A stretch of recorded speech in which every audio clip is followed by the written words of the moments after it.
Jūnijas 26. esmu ieradies beidzot Denverā, jo rīt 27. būs superīgs koncerts Metallica, Limp Bizkit un Ice Nine Kills kopā, bet pirms tam, protams, jāatskatās, kas interesants ir Denverā. Pārvietojoties pa lidostu, tikko vilcienā pateicis, ka Denveras lidosta esot 6. noslogotākā pasaulē.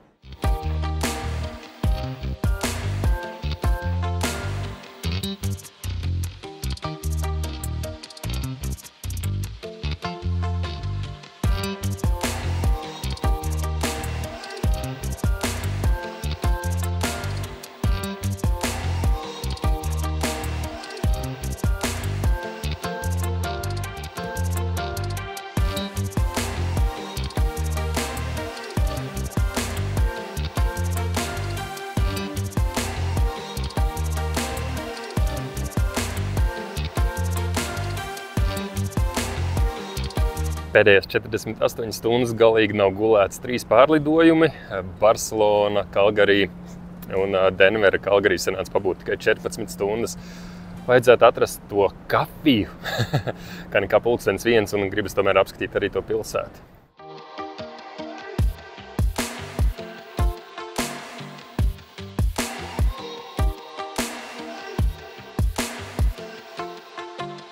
Šķita, ka Kalgarī ir baigi augstu, pāri nedaudz 1000 metriem, bet izrādās Denvera ir 1590 metru augstumā virs jūras līmeņa.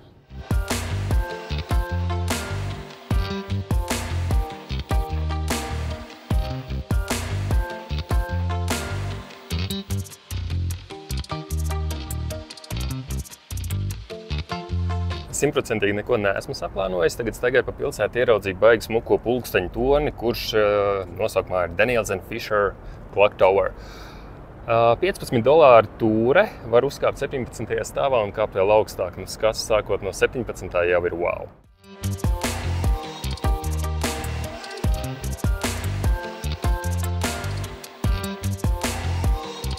Un tur tālumā ir Rocky Mountain.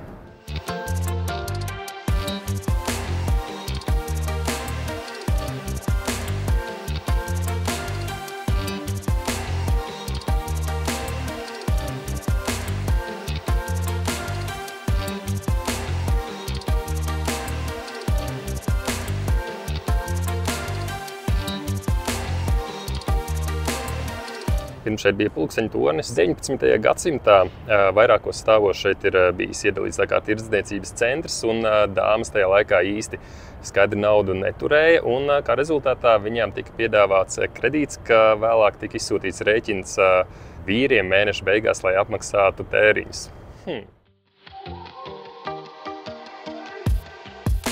Dodoties uz Denveru, domāju, kur labāk palikt, skatījos cenu piedāvājumu.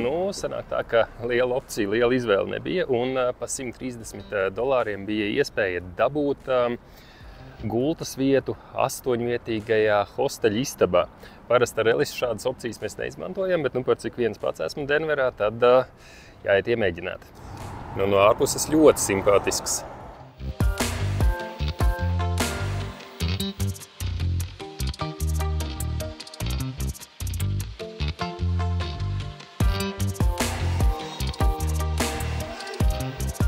Ja domā, kur atstāt drošībā mantas, tad re, kur tai lejā ir skapītis pieliet savu slēdzenu. Un patiesībā diezgan neslikti ir arī fēns, 2 rozetes, savu gaisma, telefonu, kur nolikt.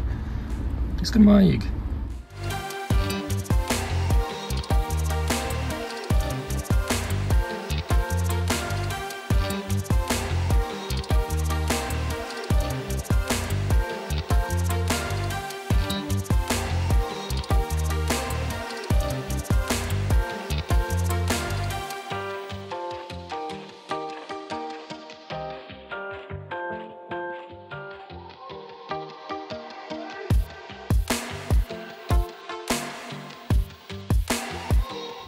Tepat pie domes arī diezgan daudz bezpajumtnieki apgrozās.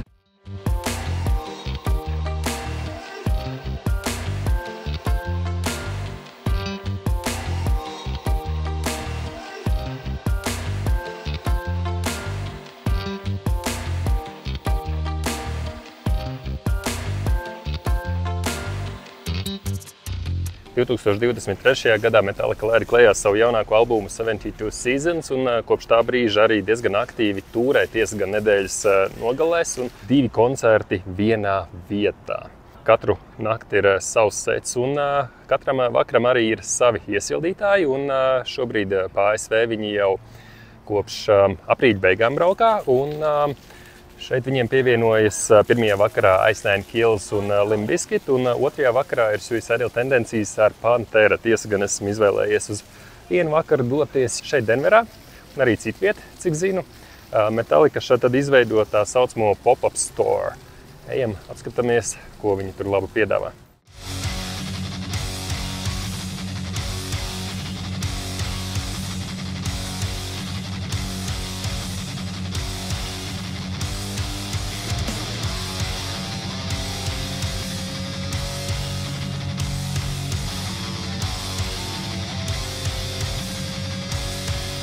Domāju, ka šī nozīmīte ļoti labi atgādinās par šo piedzīvojumu.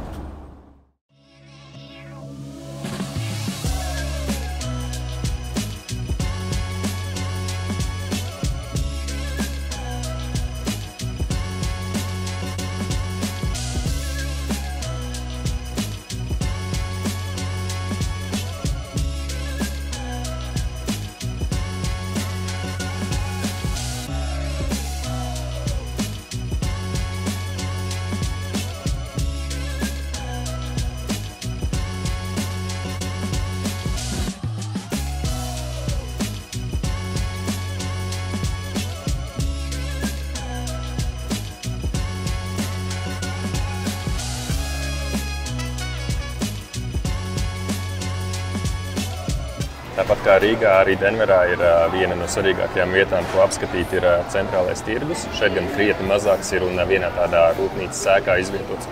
Šeit vairāk ir gan kafejnīca, tā kā domāta, un neaturējos no 2 krosāniem un kapučīno no rīta.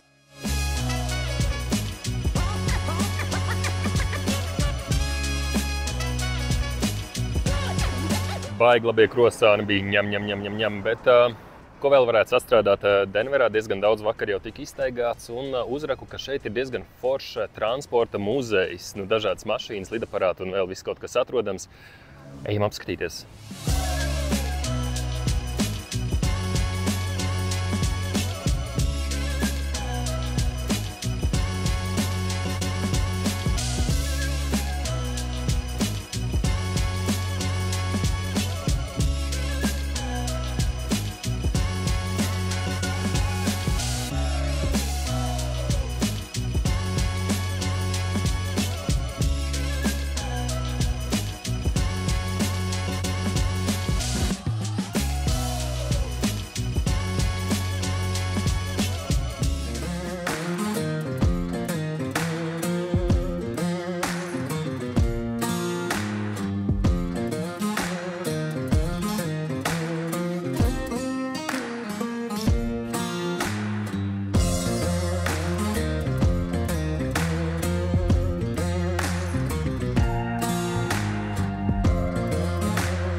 Wow, šis gan ir diezgan garš.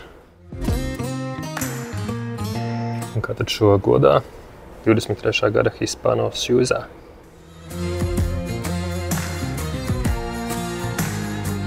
Šis tāds varans sniega šķūris dzelzceļiem. 20. gadsimta sākumā izveidots.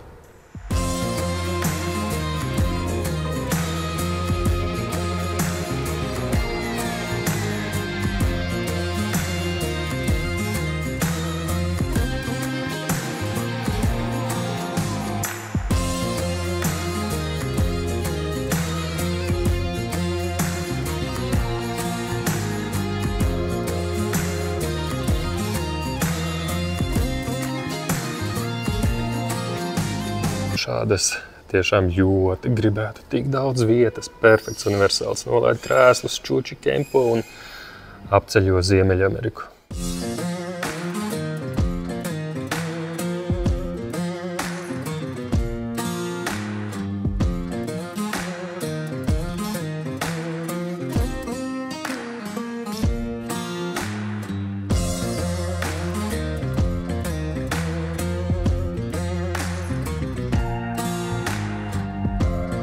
ļoti interesants formas skolas autobuss.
Un 2 dienu tūra Denverā ir noslēgusies. Paldies par koncertu, paldies par foršiem skatiem un laižam uz lidostu!